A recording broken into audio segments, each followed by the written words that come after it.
అతిపెద్ద షాపింగ్ ప్రపంచం సిఎంఆర్ మన కరీంనగర్ లో ప్రముఖ సినీ తారలచే ఆగస్టు 9న గొప్ప ప్రారంభం. నమస్తే అస్తు భగవన్ విశ్వేశ్వరాయ మహాదేవాయ త్రయంబకాయ త్రిపురాంతకాయ త్రికాగ్నికాలాయ కాలాగ్ని రుద్రాయ నీలకంఠాయ మృత్యుంజయాయ సర్వేశ్వరాయ సదాశివాయ శ్రీమన్మహాదేవాయ నమః. నమః శంభవే చ మయో భవే చ నమః శంకరాయ చ మహేశ్వరాయ చ నమః శివాయ చ శివతరాయ చ.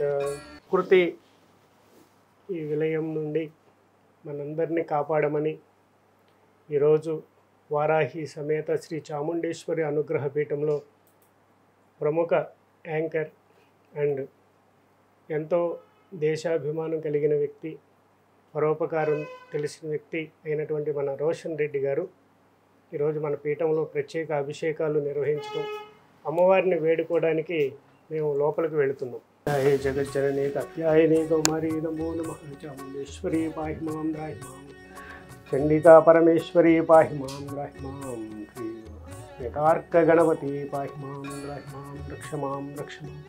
శరణు శరణు మాత శరణు శరణు, శరభ శరభ మాత శరభ శరభ. ఇంత దారుణంగా జరగటం అనేది ఎప్పుడు చూడలేదు మనం. ఇలా ఎప్పుడు ఎవరికి ఏ స్టేట్లో కూడా జరగకూడదు, ఎంత ప్రాణహాని జరగకూడదు. అక్కడ కళ్ళ నీళ్లు చూస్తుంటే నిజంగా బాధేసింది. ఎంతోమంది చనిపోయారు. ఒక రకంగా చెప్పాలంటే గవర్నమెంట్ రికార్డ్స్ ప్రకారం బయటకు రానివ్వరు కాబట్టి 3 ఊర్లు వాష్డ్ అవుట్. అసలు చిన్న చిన్న పిల్లలు మిగిలి ఉన్నారు.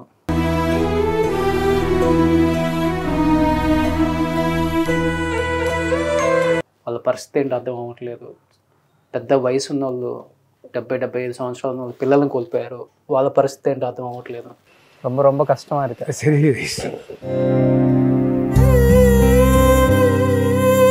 నిజంగా చాలా బాధ అనిపించింది. అంటే తెలుసో తెలియక ఏ తప్పు చేసినా కానీ తమ బిడ్డలుగా భావించి ఆ తప్పుని మన్నించి ఇలాంటివి ఎప్పుడు జరగకుండా, ఒకవేళ మనం కూడా ప్రకృతి వైపరీత్యాలని మనం ఏమన్నా తెలిసి తెలియక చేసినా కానీ ఇలాంటివి జరగకుండా మనం చూసుకోవాలి. ఇలాంటివి ఏం చేసినా కానీ బిడ్డలుగా భావించి వాళ్ళు మనల్ని క్షమించాలని మనస్ఫూర్తిగా కోరుకుంటున్నానమ్మా. ఇదేనా, నువ్వు చక్కగా వెళ్ళి అక్కడంతా పరిశీలించి చాలా సేవ చేశావు. డైరెక్ట్ అండ్ ఇండైరెక్ట్ మన రాష్ట్రం తరపున కానివ్వండి, తెలుగు ప్రజల తరపున కూడా సహాయ సహకారాలు అందించమని నువ్వు వెళ్ళటం చాలా హర్షదాయకమైనటువంటి విషయం. అలాగే నువ్వు కళ్ళ నీళ్లు పెట్టుకున్న సంఘటనలు కూడా ఎన్నో ఉన్నాయి అక్కడ చూసి. చాలా బాధాకరమైన విషయం. కళ్ళారా చూసాం కదా. ఇది మన కళ్ళ ముందే అన్ని అంతమంది డెడ్ బాడీస్, చిన్నపిల్లలు, మూగజీవాలు. అవును, ఒకసారి దీని గురించి మాట్లాడుకుందాం ప్లీజ్. నమస్కారం శ్రీకృష్ణ చాముండేశ్వర మహర్షి గారు. సో నిజంగా వాయనాడికి వెళ్ళొచ్చిన తర్వాత, అంటే పార్ట్ ఆఫ్ మై జాబ్ కాబట్టి వెళ్ళొస్తాము, మనకు జాబ్ చేసుకొని మనం వచ్చేస్తాం. కానీ వచ్చిన దగ్గర నుంచి నిజంగా చెప్తున్నాను మనిషి కలిసివేసింది నాకు ఆ సిచ్యువేషన్స్, అక్కడ ఉన్న పరిస్థితులను చూసి. అంటే అన్ని ఊర్లు అంతమంది జనాభా నిజంగా మన కళ్ళ ముందు అట్లా డెడ్ బాడీలు అయ్యి అంత దారుణంగా అక్కడున్న పరిస్థితులను చూసి, ఇలాంటి పరిస్థితులు ఇంకెప్పుడు రాకూడదు, ఎవరికి రాకూడదు, ఏ స్టేట్లో ఉన్న ఎవరైనా కానీ అందరం కూడా మనుషులు రాకూడదు అనిపించింది. బట్ చాలామంది ఇప్పుడు నిన్న మొన్న బాగా సర్క్యులేట్ అవుతుంది ఏంటి అంటే, కొంతమంది అంటే ఆ విలేజ్కి సంబంధించిన వాళ్ళు ఒక ఏనుగు ఆకలి మీద వస్తే పైనాపిల్ పనసపండులో ఆ నాటు బాంబులు పెట్టి ఆ ఏనుగుకి తినిపించారు. ఆ ఏనుగు కడుపుతో ఉంది. ఆ కడుపుతో ఉన్న ఆ ఏనుగు ఆ పనసపండు తినటం వల్ల అది లోపల కడుపులో పేలిపోయి బాంబు బిడ్డ చచ్చిపోయింది. అండ్ ఆ ఏనుగు కూడా కొన్ని రోజుల తర్వాత అంటే తట్టుకోలేకపోయి వాటర్లో పడి చనిపోయింది. అది అంటే ఆ బాధను తట్టుకోలేక ఆ శాపం అనేది తగిలింది ఆ ఊర్లకి. అందువల్ల ఇలాంటి ఒక ప్రకృతి కన్నెర్ర చేసింది అనే మాట ఎక్కువగా అనిపిస్తుంది. అసలు శాస్త్రాలు ఏం చెప్తున్నాయి అసలుకి? అత్యుత్కటై పాప ఇహలోక ఫలముష్యతే అని మనకు శాస్త్రం చెప్తుంది. అంటే విపరీతమైనటువంటి దోష పాపాలు ఏదైతే కర్మలు చేస్తామో అది జన్మలో మనం అనుభవించి ఆ కర్మలు మళ్ళీ మనకు తీరాల్సిందే అని చెప్పబడుతుంది. అయితే ఇక్కడ ఈ సందర్భంగా మనం గమనించినట్లయితే ప్రకృతి వైపరీత్యాల్లో ఇదొక భాగం. వైపరీత్యాలు ప్రళయాల్లో ఇదొక భాగంగా మనం తమిళనాడులో ప్రారంభమైంది అనుకోవచ్చు. అలాగే మనకి హిమాలయాల్లో కూడా ప్రస్తుతం ఉత్తరాఖండ్లో కూడా జరుగుతూనే ఉన్నాయి వరద బీభత్సాలు. ఇది ఎక్కువ శాతం ప్రతి సంవత్సరం లేకపోతే 2 సంవత్సరాలకి 4 సంవత్సరాలకి కేరళలో జరుగుతూ వస్తూనే ఉంటుంది. అక్కడక్కడ కూడా ఈ ల్యాండ్ స్లైడింగ్ అనేది జరుగుతూ ఉంటాయి. అయితే ఇక్కడ అదే అక్కడే ఎందుకు జరగాలి అనే దాని మీద మనం చూసినట్లయితే గతంలో జరిగిన ఏనుగు యొక్క హింస, ఆ నోట్లో బాంబు పెట్టడం, పైనాపిల్ నోట్లో పెట్టడం, అది కొరకగానే బాంబు పేలి నోరంతా అయిపోవటం, అది ఏం చేయాలో తెలియని పరిస్థితుల్లో తన గురించి ఆలోచించకుండా తన కడుపులో ఉన్న బిడ్డ గురించి అలాగే స్తంభనైపోయి అలాగే దగ్గరలో ఉన్న నీటిలోకి వెళ్ళి దాన్ని స్వాలంబన చేయడానికి ప్రయత్నం చేయటం అంత చేసింది. కానీ అక్కడ ఆ యొక్క డ్యామేజ్ అనేది అది మనం తిరిగి రాని విధంగా ప్రజలందరూ చూస్తుండగా అది చనిపోవటం అనేది బాధాకరమైన విషయంగా జరిగింది. అది గర్భవతి అయి ఉండటం, లోపల బిడ్డ కూడా చనిపోవటం అనేది చాలా వైరల్ అయింది ఆ వీడియో కూడా. చాలా బాగా అది అందరి దృష్టిలో శాపంగా మారింది. ఇప్పుడు అందరూ దాన్ని శాపంగా పరిగణిస్తారు. అంటే ఆ యొక్క బాధని అందరూ ఆ ఒక్క ఏనుగు పెట్టడమే కాదు అక్కడ శాపం, ప్రతి ఒక్కళ్ళు కూడా అక్కడ శాపానికి గురవుతారనేది అక్కడ మనం ఏ విధంగా చూడండి మనకు తెలిసింది ఇది ఒకటి. అవును, ఇదే కాకుండా ఇంకా అక్కడ స్మగ్లింగ్ ఎక్కువ జరిగే అవకాశాలు ఎక్కువ ఉంటాయి. వైనాడు చుట్టూరు అంటే ఇది వచ్చేసి మల్లపురంలో జరిగింది. ఎక్కడైనా కేరళ స్టేట్ కేరళ చుట్టుపక్కల గ్రామాలే, దగ్గర ఊర్లు అనుకోవచ్చు, విలేజెస్ అనుకోవచ్చు. అయితే ఈ వైనాడు అనేది ఏంటంటే చాలా భౌగోళిక సమస్యలు దాంట్లో ఉన్నాయి, చాలా ఇబ్బందులు ఉన్నాయి. అలాంటి దాంట్లో ఎక్కువ ఇళ్ళు కట్టేయటం అనేది, రియల్ ఎస్టేట్ బాగా జరిగింది, బాగా మంచి టూరిజం ప్లేస్గా బాగా ఎక్కువ జనం వెళ్ళటం వల్ల అక్కడ బాగా డెవలప్మెంట్ అవ్వటం. అలాగే అక్కడ దొంగ వ్యాపారాలు అంటే దాదాపుగా చర్మాలు, ఏనుగు దంతాలు, పాము చర్మాలు. ఇంకో విషయం ఏంటంటే ఈ పాములు మామూలు పాములు కాదు, మహానాగులు అనమాట, కింగ్ కోబ్రాస్. ఈ కింగ్ కోబ్రాస్ని కూడా వాళ్ళు అక్కడ చంపడం అనేది ఎక్కువ మనం గమనించినట్లయితే నాకు వినపడిన నాకు తెలిసిన సమాచారం వరకు ఈ సర్పాలను చంపటం అనేది ఆ ఏరియాలో ఇలాంటివన్నీ కూడా ఒక వేదకి గురైందని చెప్పుకోవచ్చు. అక్కడ ఉన్న స్థలం ప్రకారం కానీ ఏదన్నా అక్కడ ఉన్న ఎన్విరాన్మెంట్ ప్రకారం కానీ. దీంతో పాటుగా గోహింస, గోమాంసం, ఆ యొక్క మాంసాన్ని భక్షణ అండ్ ఇంపోర్ట్స్ ఇవి ఆ ప్రదేశంలో అంటే కేరళలో ఎక్కువ జరుగుతుందనిగా మనకు వినికిడి అవుతుంది. అంటే మన హైదరాబాద్లో లేదా అంటే ఉంది ఇక్కడ కూడా, కానీ అక్కడ ఇంకా తీవ్ర రూపం దాల్చింది. ఎక్కడ ప్రళయం వస్తుందో అక్కడ తీవ్ర రూపం దాల్చిందని భావించాలి మనం. ఓకే, కాబట్టి ఇక్కడ తీవ్ర రూపం దాల్చింది అంటానికి నిదర్శనమే నిన్న జరిగినటువంటి ఈ ప్రళయంగా మనం చేసుకోవచ్చు. అయితే అక్కడ జరుగుతున్న దాంట్లో మనం ఇంకా రియల్ ఎస్టేట్ అంటే ఎక్కువ రోడ్లు, కొండల మీద మైనింగ్ అని, ఇల్లు కట్టడం అనేది, రోడ్లు వేయటం అనేది, ఎక్కడ పడితే అక్కడ తవ్వేయటం. ఎందుకంటే అది మట్టితో ఉన్నటువంటి కొండలు కదా. అవి సైన్స్ ఏం చెప్తుంది, మనం ఏం చెబుతాం, ఇది ప్రళయం, నాశనం అంటున్నాం. సైన్స్ ఏం చెబుతుంది, భూమిలో ఉన్నటువంటి అంతర్గత పొలలలో ఉన్నటువంటి గ్యాపుల వల్ల అది బయటికి కిందకి దిగటం వల్ల కుంగి ఆ కొండలు చర్యలు కదలటం అనేది జరుగుతుంది.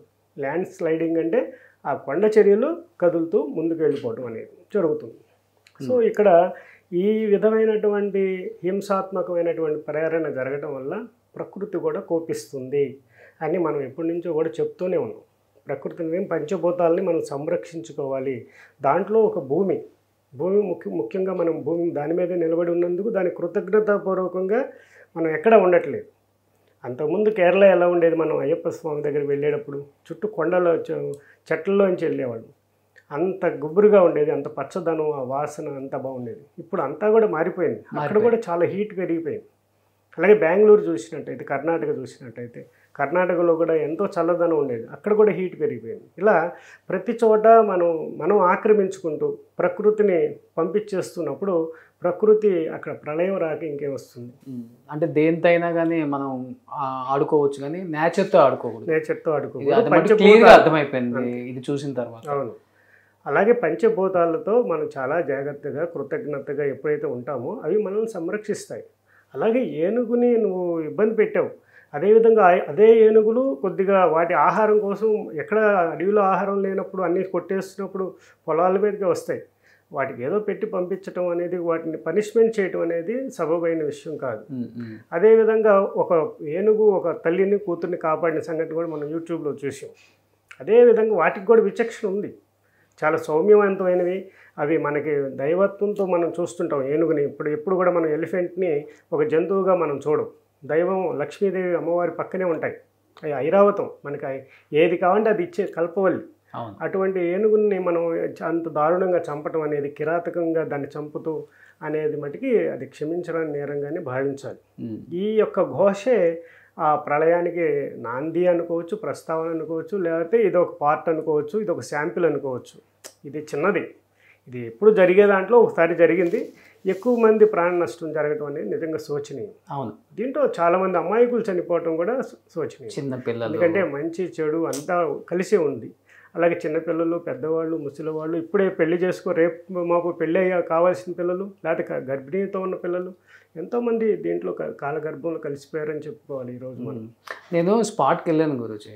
ఎక్కడైతే ప్రళయం స్టార్ట్ అయిందో దాదాపు 12 కిలోమీటర్స్ అక్కడి వరకు నడుచుకుంటూ వెళ్ళాము. అది నేను చూశాను, మీ వీడియో చూశాను. ఎవ్వరు సాహసం చేయలేకపోయారు, అక్కడ భయపడుతున్నారు.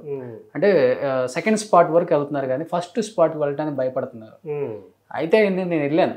సరే అసలు ఏంటి పరిస్థితి అని, అసలుకి ఆ రాళ్ళు అవన్నీ చూసినప్పుడు అనిపించింది ఆ ప్రళయం ఇలా ఉంటుందా అసలుకి. అంటే మన కళ్ళతో చూస్తే అదో ఉంది, టీవీలో చూస్తే అది ఒకలాగా కనపడుతుంది, కానీ ఆ ప్రళయం చూస్తే మనకి ఒళ్ళంతా షివరింగ్ వస్తుంది.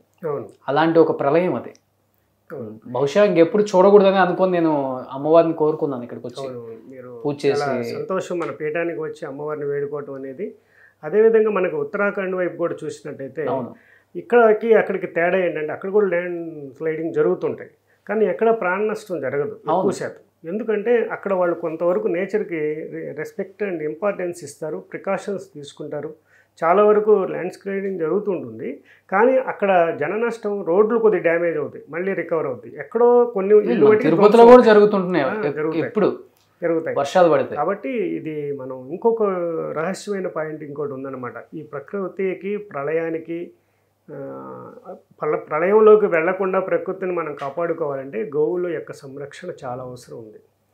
గోవుల యొక్క గిట్టలు ఉంటాయి కదా, వాటి యొక్క గిట్టల యొక్క శబ్దం, ఆ యొక్క స్పర్శ, ఆ చప్పుళ్ళు, ఆ పరుగెత్తడం, వాటి వల్ల వచ్చే ఆ తరంగాలు భూమికి చాలా చాలా ఆనందాన్ని కలిగిస్తాయి. ఇది నా రీసెర్చ్లో అమ్మవారు అనుగ్రహించిన పాయింట్ ఇది నేను చెప్పేది. ఆ గోవులు ఎప్పుడైతే భూమిని తాకుతూ, గెట్టుతూ, రెంకుతూ, చక్కగా గెంతుతూ అవి ఆ గిట్టల శబ్దం భూమి ఎప్పుడైతే ఆస్వాదిస్తుందో అది చాలా చాలా ఆనందిస్తుందంట భూమి. ఇటువంటి గిట్టల శబ్దాన్ని మనం లేకుండా చేస్తున్నాం. ఎలా గోవులను చంపేసి, హింసించి, వాటన్నిటిని తీసేసి తినేసి ఇలా చేయటం వల్ల గో సంతతి తగ్గిపోవటం వల్ల, వాటి యొక్క భారం అనేది భూమికి అటాచ్మెంట్ తగ్గిపోవడం వల్ల భూమి ప్రకోపించే అవకాశం ఎక్కువ ఉంది. ఇది నేను ఒక వీడియోలో కూడా చెప్పడం జరిగింది ఒకసారి. ఇది మీరు కావాలంటే అనాలిసిస్ చేసి చూడండి దీని మీద. ఎప్పుడైతే మనం గోహింస ఎక్కువైందో అప్పుడు ప్రళయం తప్పదనమాట. మనం దాదాపు చూసాం, మనది 4వ కలియుగం. ఈ 3 యుగాల్లో కూడా గోవులకి ప్రథమ స్థానం ఇచ్చారు. గోవులను ఎంత ఆప్యాయంగా చూసుకున్నారు, వాటిని పెంచారు. కట్న కానుకల కింద వందలాది వేలాది గోవుల్ని తీసుకునేవాళ్ళు అప్పట్లో. అలా మనం మహాభారతంలో చూసినా, రామాయణంలో చూసినా, ఎక్కడ చూసినా గోవుల యొక్క పాత్ర ఎక్కడో చోట కనిపిస్తూనే ఉంటుంది. అటువంటి గోవులని కలియుగంలో ఏ పాత్ర ఇచ్చామని వాటికి తినేదానికి ఇచ్చాం, వాటిని హింసించేదానికి ఇచ్చాం. కాబట్టి వ్యాపారానికి ఇవ్వటం జరిగింది. గోవు మాంసం టన్నులు ట్రైన్స్లో వెళ్ళిపోతున్నాయి ఇప్పుడు. అవును. కాబట్టి ఇక్కడ మనం గమనించాల్సింది, ఈ కలియుగంలో మనం జాగ్రత్తగా కలియుగాంతం వరకు మనం అందరం సుభిక్షంగా ప్రజలందరూ ఉండాలి అంటే గోవుల్ని సంరక్షించుకోవాల్సిన అవసరం చాలా ఉంది, ప్రకృతిని సంరక్షించుకోవాల్సిన అవసరం చాలా ఉందని నేను మీ మీడియా పరంగా తెలియజేస్తున్నాను. నాకు అంటే నేను చెప్తే అతిశయోక్తి అనుకుంటారు, కానీ నాకు ఆ స్పాట్కి వెళ్ళిన తర్వాత ఇంత దూరంలోనే ఉన్నాను నేను, పెద్ద డిస్టెన్స్ కూడా లేదు. నాకు ఒక్క 2 నిమిషాలు దాన్ని అలా చూస్తే అర్థమైంది అనమాట. ఏదో ఒక మెసేజ్ ఇస్తున్నట్టుంది. నేను మీ దగ్గర నుంచి ఏం ఎక్స్పెక్ట్ చేయట్లేదు, నేనే మీకు చాలా ఇస్తున్నాను అడగకుండా. అవును, మీరు నన్ను డిస్టర్బ్ చేశారు, అవును, నేను డిస్టర్బ్ చేస్తే ఎలా ఉంటుందో చూడండి అని ఒక చిన్న ఎగ్జాంపుల్ అన్నట్టుగా అనిపించింది నాకు. అంటే ఆ స్పాట్ చూసినప్పుడు అలానే అనిపిస్తుంది. అంటే మన చెవుల్లో ఏదో చెప్పిన ఫీలింగ్, ఎవరో మాట్లాడుతున్నట్టు ఫీలింగ్, ఆ గాలి అదంతా అది ఏదో చెప్తున్న ఒక మెసేజ్ ఇస్తున్నట్టయితే నాకు అనిపించింది. అవును, నువ్వు చాలా, నేను చూశాను కదా నీ వీడియోస్లో, నువ్వు చాలా బాధతోనే ఉన్నావు. ఇప్పుడు కూడా నువ్వు ఇంకా షాక్లో తేరుకోనట్టుగానే ఉంది. నిజం గురూజీ. అంటే మన కళ్ళ ముందు అంతమంది చనిపోతే తప్పు చేసే ఉండొచ్చు కాదంటలేదు, కానీ ఒక తప్పు చేసినా కానీ ఇలాంటి ఒక పనిష్మెంట్ అనేది చాలా పెయిన్ అనిపిస్తుంది. ఎందుకంటే మనం తెలియక చాలా తప్పులు చేసినా మన తల్లిదండ్రులు కూడా క్షమిస్తారు, ఇది ఇంకోసారి చేయొద్దని. అలానే నేను అదే నేచర్ని కోరుకుంటున్నాను.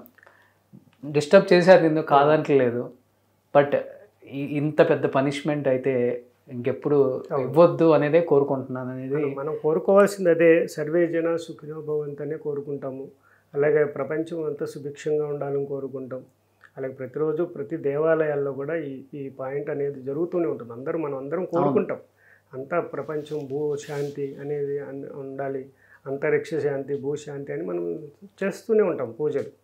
అయితే మరి దాన్ని ఎంతవరకు ఇంకా ముందుకు తీసుకెళ్లాలనేది ఒక ఎగ్జాంపుల్స్గా మనం తీసుకోవచ్చు. ఇప్పుడు జరిగిన ఈ దుస్సంఘటనని, ఈ ప్రళయ బీభత్సాలని, అపారమైన జన నష్టం, ఆస్తి అనేది తర్వాత సంపాదించుకోవచ్చు, కానీ అపారమైనటువంటి బాంధవ్యాలు, వాళ్ళ మనుషులు మనం ఎంతోమంది కోల్పోయాం. కొన్ని ఊర్లో అయితే నువ్వు ఒక చోట పెద్ద మొత్తం ఊరు అంతా మునిగిపోయింది కదా, వీడియో తీసి చూసాను. అవును, అసలు అది చాలా దారుణం. అక్కడ అంతసేపు ఉంటామంటే గుండె నిబ్బరం చేసుకుని అసలు కొన్ని ఫొటోస్ ఇంట్లో నుంచి బయటకు కొట్టుకొచ్చాయి. ఇంటి బయట పెళ్ళిళ్ళైనాయి, కొత్తగా పెళ్ళిళ్ళైనాయి, ఫ్యామిలీ ఫొటోస్. ఎంత క్యూట్గా ఉన్నారు చిన్న చిన్న పిల్లలు అసలుకి. అంటే నేను బతికున్న వాళ్ళ దగ్గరకు కూడా వెళ్తే క్యాంపుల్లో ఉన్నారు. ఏంటి పరిస్థితి అంటే 40-50 సంవత్సరాల నుంచి సంపాదించుకున్న ఆస్తులు, ఇల్లు, బంగారం అన్నీ పోయినాయి, ఏం లేవు, చివరికి ఇదిగో ఒంటి మీద బట్టలు మేము మిగిలామని చెప్తున్నారు. అదే చాలా దారుణమైనటువంటి సంఘటన ఇది. మనం అమ్మవారిని కోరుకుందాం ఇలాంటి దుస్సంఘటనలు జరగకూడదని, అలాగే వాళ్ళందరూ తొందరగా కోలుకోవాలని, తొందరగా రికవర్ అవ్వాలని, అలాగే పెద్దలందరూ కూడా ఈ యొక్క విపత్తుకి సహాయ సహకారాలు అందించాలని మేము కూడా వేడుకుంటున్నాం. ఇంకా థ్యాంక్ యూ గురూజీ. ఎందుకంటే ప్రతి ఒక్కరు దీని గురించి మాట్లాడుకుంటున్నారు. ఇప్పుడు కడుపుతో ఉన్న ఏనుగుకి జరిగిన ఒక సంఘటన గట్టిగా ప్రకృతి మళ్ళీ ఇచ్చింది అనేది గట్టిగా మెసేజ్ నిన్నటి నుంచి అందరికి అదే సర్క్యులేట్ అవుతుంది. కాబట్టి శాస్త్రం అసలు ఏం చెప్తుందని మిమ్మల్ని అడుగుదామని వచ్చాం మేము. ఇంకా ఇప్పుడు ఆ పాట కూడా ఒకటి బాగా వైరల్ అయింది, ఏ కన్ను చూడదనా నీ విచ్చల విడిచి పాట అని ఉంది కదా ఆ పాట.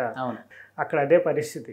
ఎక్కడైనా ఈ ప్రకృతి ఎప్పుడైతే ప్రకృతి మనకి చాలా అనుకూలంగా ఉంటుంది నాన్న, ఎప్పుడైనా సరే నువ్వు కావాలంటే మనసు పెట్టి, ఇప్పుడు ఒక్కపోతగా ఉంది, నువ్వు ప్రకృతిలో ఉండి బయట ఉండి గాలి కావాలంటే వచ్చేస్తుంది, ఒక చెట్టు కావాలంటే అది కదులుతుంది ఆటోమేటిక్గా. అంత ప్రకృతి నీతో అటాచ్మెంట్ అయి ఉన్న దానికి రెస్పెక్ట్ మనం ఇవ్వకపోతే తప్పకుండా మనం ఇలాంటి సమస్యలను ఎదుర్కోవాల్సి వస్తుంది. ఫ్యూచర్లో ఇంకా దారుణమైనటువంటి సంఘటనలు ఎన్నో మనం చూడాల్సి వస్తుంది అనమాట.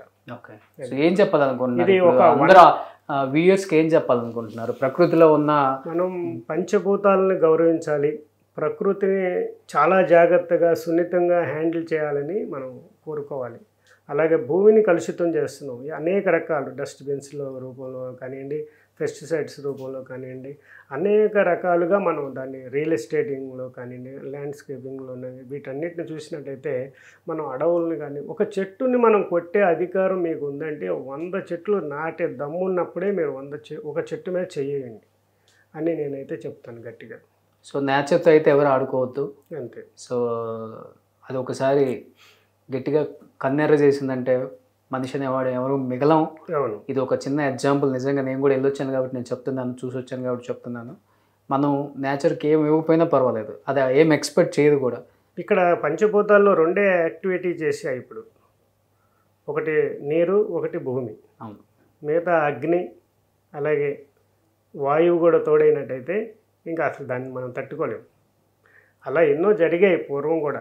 మనం అవన్నీ మెసేజ్లుగా మనం ముందుకు వెళ్ళాలి, కానీ దాన్ని పట్టించుకోకుండా ఉంటే మటుకి మళ్ళీ మనకి అలాంటి ప్రళయాలు తప్పు అన్నమాట. మనస్ఫూర్తిగా కోరుకుంటున్నాను మిమ్మల్ని కేరళ గురించి. అండ్ ఇలాంటి విపత్తులు మళ్ళీ ఎక్కడ సంభవించకుండా మన పీఠంలో సుఖశాంతులతో అందరూ చల్లగా ఉండాలి. తప్పులు చేసుంటే క్షమించమని అమ్మవారిని కోరుకోండి మనస్ఫూర్తిగా. మన పీఠంలో కూడా వాళ్ళందరికీ శాంతి జరగాలని, వాళ్ళందరికీ ఆత్మశాంతిలు కలగాలని, అలాగే తొందరగా వారందరూ కేరళ అలాగే వీరందరూ కూడా తొందరగా రికవర్ అవ్వాలని కోరుకుందాం. గురూజీ ఇంకొకటి కూడా వినపడుతుంది గురూజీ, అండ్ ఇది అడగొచ్చు అడగకూడదు. పూరి జగన్నాథ్ తలుపులు తీసిన తర్వాత కూడా ఏదో ఒక ప్రళయం సంభవిస్తుంది, ఆ ప్రళయంలో భాగమే ఇవన్నీ 1 by 1 జరగడానికి కూడా కారణం అంటున్నారు. నిజంగా అంత మహిమ ఉందా అక్కడ? ఇప్పుడు ప్రతిదీ అది చాలా ప్రాచీనమైనటువంటి హిస్టారికల్ టెంపుల్. దాని కొన్ని నియమాలు పెట్టారు అంటే పెద్దలు, జ్యోతిష్కులు, ఋషులు అందరూ కూడా దాని మీద ఎంతో రీసెర్చ్ చేసే ఒక విషయాన్ని మనం చెప్పినప్పుడు దాన్ని మనం గౌరవించాల్సిన అవసరం ఉంటుంది. అయితే ఎక్కడో పూరిలో జరిగితే వైనాడులో జరిగింది దానికి దీనికి లింక్ పెట్టడం అనేది అయితే కరెక్ట్ కాదు. కానీ ఒక సంఘటన మన భూమి భారతదేశం అంతా అంటే ఒకటే కదా, భారతదేశం అంటే ఒకటే కదా, భారతీయులంతా ఒకటే కదా. కాబట్టి మనం దానికి ముడిపెట్టక్కర్లేదు. కానీ ఏమో ఇంకా ఎలాంటివి జరుగుతాయో కూడా మనం వేసి చూడాల్సిందే. సో దాని ఎఫెక్ట్ అయితే కనపడుతుంది అంటారు. తప్పకుండా ఇప్పుడు మనం ఇది మన యొక్క మానవ తప్పిదమే అని చెప్పుకోవాలి. ఒకటి మాత్రం కోరుకుంటున్నాం గురుజీ, ఇలాంటి మళ్ళీ మళ్ళీ జరగకూడదు. ఎవరైనా అందరం మనుషులమే, తెలిసి తప్పులు చేస్తాం, తెలియకుండా తప్పులు చేస్తాం. తెలిసి తెలియని దానికి ఒకటే శిక్ష అంటే చాలా కష్టం. నేను అక్కడికి వెళ్తే అర్థమైంది. అంటే బాడీలో పార్ట్స్ అంటే ఇప్పుడు భూమి మీద పుట్టాం, చనిపోయేటప్పుడు కూడా ఇలానే పోవాలి దేహం అనే కోరుకుంటాం ఎవరికైనా. కానీ ఎప్పుడు కూడా అలాంటి చావు అయితే రాకూడదనే కోరుకోవాలి ఎవరికైనా. కానీ నిజంగా రాకూడదు. పాపం హెడ్స్ ఒక చోట ఉన్నాయి, కాళ్ళు ఒక చోట ఉన్నాయి, చేతులు ఒక చోట ఉన్నాయి. అసలు బాడీ ఎవరిదేవదో కనుక్కోవడానికి చాలా కష్టంగా ఉంది. చిన్నపిల్లలు అయితే మీరు నమ్మరు గురూజీ, నేను చూశాను కొన్ని హెడ్స్ అయితే ఇటు వెనక్కి తిరుగుంది పూర్తిగా. అంటే ఆ కొండ చీర ఇంత పెద్దవి కదా, వచ్చి పడితే ఏముంది, మనుషులం కదా గురూజీ, మనం ఎంతో కార్లే రెండు ముక్కలు అయిపోయినాయి. అసలు ఇటు తిరిగిపోయింది. నేను లోపలికి పంపిస్తే వెళ్ళాను, ఒక్కొక్క ఫ్రీజర్లో 5 బాడీస్ పెట్టారు. నేను అన్నాను అదేంటండి బాడీలో ఒక ఫ్రీజర్లో ఒక బాడీ పడుతుంది కదా అంటే మనకు తెలియదు కదా వెళ్ళగానే అక్కడ అసలు ఏంటి పరిస్థితి. ఒకళ్ళది చెయ్యి మాత్రమే ఉందండి, ఒకళ్ళది కాలు మాత్రమే ఉంది, ఒకళ్ళది హెడ్ మాత్రమే ఉంది. ఒక్కొక్క దాంట్లో 5 పెట్టున్నారు బాడీలు. దేవుడా ఇదేంట్రా బాబు, చావు ఇలా అయితే రాకూడదు అని అనుకుంటాం ఎవరైనా. కానీ మనం ఎప్పుడు చూసి ఉండం బహుశా. అంటే అది మన జాబ్ కాబట్టి మన జాబ్ కోసం అక్కడికి వెళ్ళాం. బట్ అక్కడి నుంచి బయటకు వచ్చిన తర్వాత అది ఒకసారి ఊహించుకుంటే అర్థమవుతుంది ఆ పరిస్థితిని, అక్కడ జరిగిన ఆ సంఘటనని. అక్కడ రెస్క్యూ టీమ్ కానీ, పోలీస్ సిబ్బంది కానీ, వైద్య సిబ్బంది కానీ సెల్యూట్ చెప్పచ్చు. వాళ్ళు 24/7 దీని గురించి పనిచేస్తూ గ్రేట్. Thank you Guruji.